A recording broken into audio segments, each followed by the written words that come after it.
เตรียมตัวกราบพระทำวัดเช้าครับ ทั้งหมดกราบพระพร้อมกันครับกราบกราบกราบกราบบารมีธรรมพ่อแม่ครูบาอาจารย์ครับ ทั้งหมดกล่าวคำบูชาพระรัตนตรัยพร้อมกันครับอิมินาสกา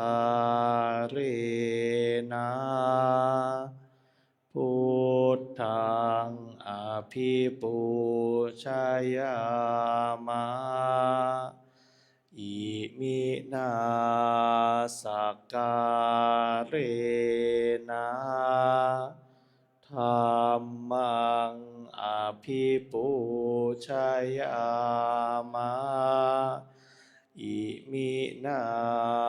สการนะ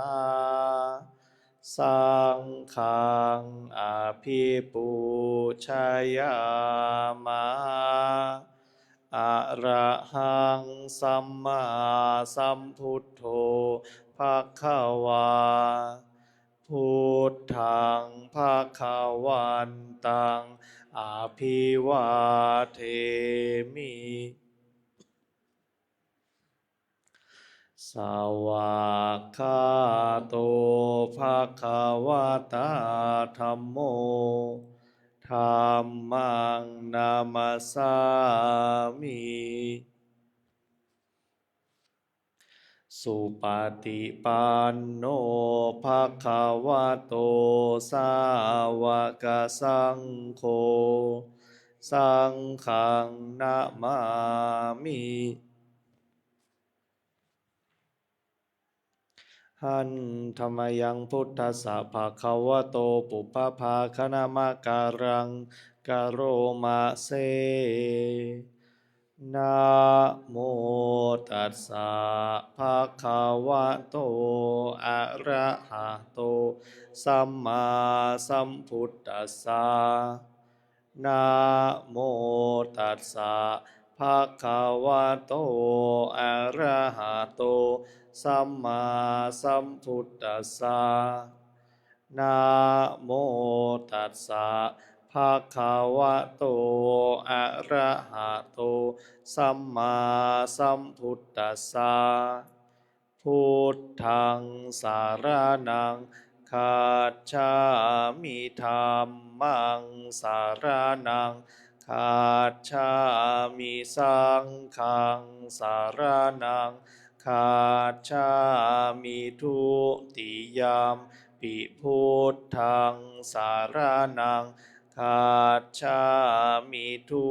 ติยมปิธัมมังสารนังคัจฉามิทุติยมปิสังฆังสารนังคัจฉามิตติยมปิพุทธังสารนังคัจฉามิตติยมปิธัมมังสารนังคัจฉามิตติยมปิสังฆังสารนังคัจฉามิธรรมที่พระพุทธเจ้าทรงแสดงไว้เพื่อประโยชน์ของสัตว์โลกเป็นธรรมที่เห็นได้ยากยิ่งสำหรับธรรมที่จะกล่าวต่อไปนี้เป็นธรรมที่สามารถกระทำความสงบอันประเสริฐและสามารถประทานซึ่งสมบัติทั้งปวงเป็นเครื่องสงบเหตุร้ายทั้งปวงเป็นเครื่องป้องกันอมนุษย์และยักษ์เป็นเครื่องระงับความตายก่อนกำหนดเวลาเป็นเครื่องขจัดความเศร้าโศกและโรคเป็นเครื่องย้ำยีกำลังของข้าศึกเป็นเครื่องจำเริญชัยชนะแด่พระราชาเป็นเครื่องนำสิ่งที่ไม่น่าปรารถนาทั้งปวงออกไป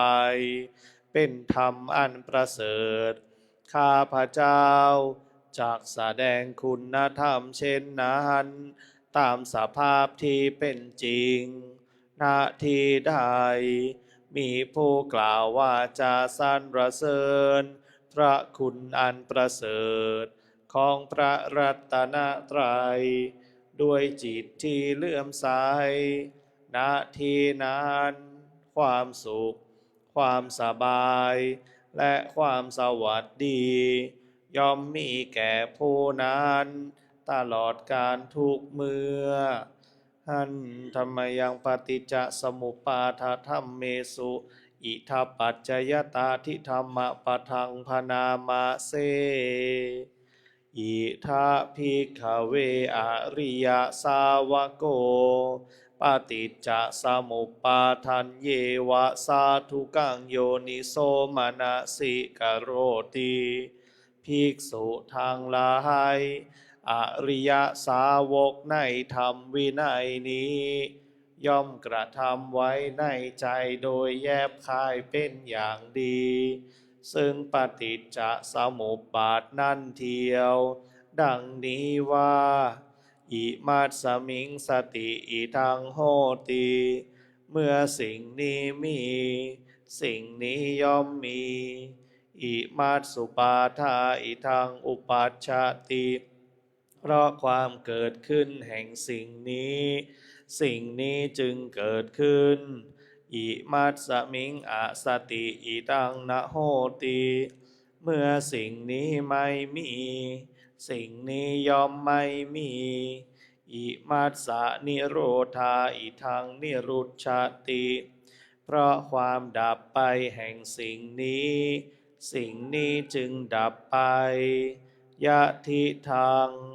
ได้แก่สิ่งเหล่านี้คืออวิชชาปัจจยาสังขารา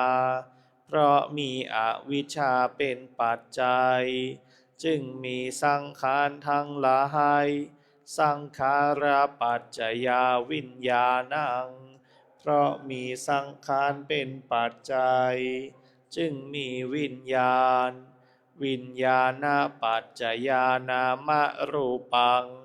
เพราะมีวิญญาณเป็นปัจจัยจึงมีนามรูปนามรูปปัจจยาสาลายตนังเพราะมีนามรูปเป็นปัจจัยจึงมีสาลายตนะสาลายตนะปัจจยาภัสโสเพราะมีสาลายตนะเป็นปัจจัยจึงมีผัสสะผัสสะปัจจยาเวทนาเพราะมีผัสสะเป็นปัจจัยจึงมีเวทนาเวทนาปัจจยาตัณหาเพราะมีเวทนาเป็นปัจจัยจึงมีตัณหาตัณหาปัจจยาอุปาทานังเพราะมีตัณหาเป็นปัจจัยจึงมีอุปาทานอุปาทานะปัจจยาภโวเพราะมีอุปาทานเป็นปัจจัยจึงมีภพภาวะปัจจยาชาติเพราะมีภพเป็นปัจจัยจึงมีชาติชาติปัจจยาชารามรณังโสกะปริเทวะทุกขโทมนัสสุปายาสาสัมภวันติเพราะมีชาติเป็นปัจจัยชรามรณะโสกะปริเทวะทุกขโทมนัสอุปายาสะทางหลายจึงเกิดขึ้นครบถ้วนเอวะเมตัสสะเกวลัสสะทุกขขันธัสสะสมุทัยโยโหติความเกิดขึ้นพร้อมแห่งกองทุกข์ทั้งสิ้นนี้ย่อมมีด้วยอาการอย่างนี้อวิชชายะตะเววะอะเสสะวิราคะนิโรธาสังขาระนิโรโธเพราะความจางคลายดับไปโดยไม่เหลือแห่งอวิชชานั้นเทียว จึงมีความดับแห่งสังขาร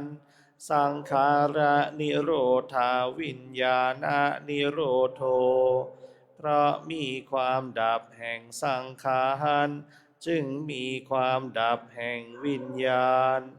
วิญญาณนิโรธานามรูปะนิโรโธเพราะมีความดับแห่งวิญญาณจึงมีความดับแห่งนามรูปนามรูปะนิโรธาสาลายตนะนิโรโธเพราะมีความดับแห่งนามรูปจึงมีความดับแห่งสาลายตนะสาลายตนะนิโรธาปัสสะนิโรโธเพราะมีความดับแห่งสาลายตนะจึงมีความดับแห่งผัสสะผัสสะนิโรธาเวทนานิโรโธเพราะมีความดับแห่งผัสสะจึงมีความดับแห่งเวทนาเวทนานิโรธาตัณหานิโรโธเพราะมีความดับแห่งเวทนาจึงมีความดับแห่งตัณหาตัณหานิโรธาอุปาทานานิโรโธเพราะมีความดับแห่งตัณหาจึงมีความดับแห่งอุปาทานอุปาทานานิโรธาภาวะนิโรโธเพราะมีความดับแห่งอุปาทาน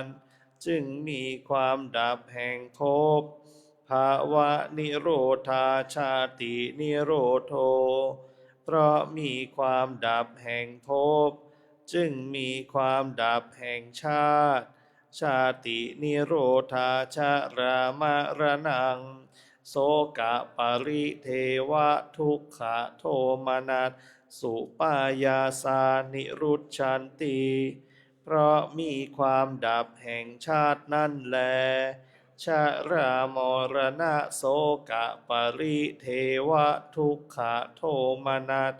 อุปายาสะทางหลายจึงดับสิ้นเอวะเมตัสสะเกวลัสสะทุกขคันทัสสะนิโรโธโหติติความดับลงแห่งกองทุกข์ทั้งสิ้นนี้ย่อมมีด้วยอาการอย่างนี้ดังนี้